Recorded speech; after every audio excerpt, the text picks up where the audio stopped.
A man deliberately grabs a rebound with 1 second left on the clock, not to win the game, to cover a bet, and prosecutors have the text messages to prove it. This afternoon, federal charges dropped on Malik Beasley, 9-year NBA veteran, indicted. Point shaving, prop bet manipulation.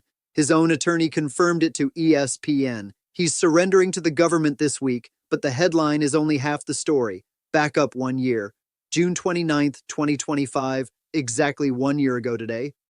Beasley was coming off the best season of his career with the Detroit Pistons. 16.5 points per game, 319 three-pointers in a single season. One of 5 players in NBA history to ever do that. Detroit was 2 months away from handing him a 3-year, $42 million deal. Then the investigation dropped. The Pistons walked. No other team touched him. He spent last season without an NBA contract. Eventually signed in Puerto Rico just to keep playing, got released in May. As of this morning, Detroit's own president confirmed he hasn't spoken to Beasley in months, and that Beasley doesn't even have an agent. $42 million to Puerto Rico to federal court in 12 months. Now here's what most people aren't talking about. Beasley didn't do this alone. Former NBA player Ed Davis, his old Timberwolves teammate from 2020, was also indicted today. Prosecutors called Davis the gatekeeper of the entire operation. Here's how they say it worked. Beasley was drowning in gambling debt, millions of dollars.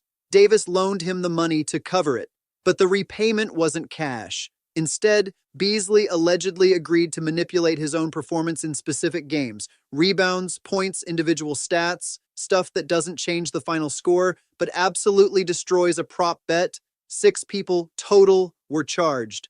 Beasley, Davis, and 4 others, including an active NBA player agent named Paulo Zamorano. The charges: sports bribery, wire fraud conspiracy, honest services fraud, money laundering conspiracy, federal charges, all of them.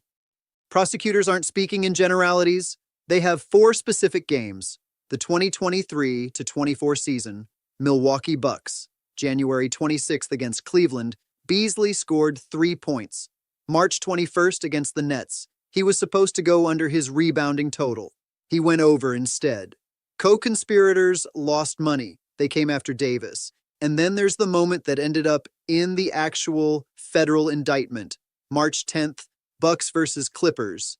Beasley grabbed a rebound with 1.1 seconds left, just enough to push him over his prop line.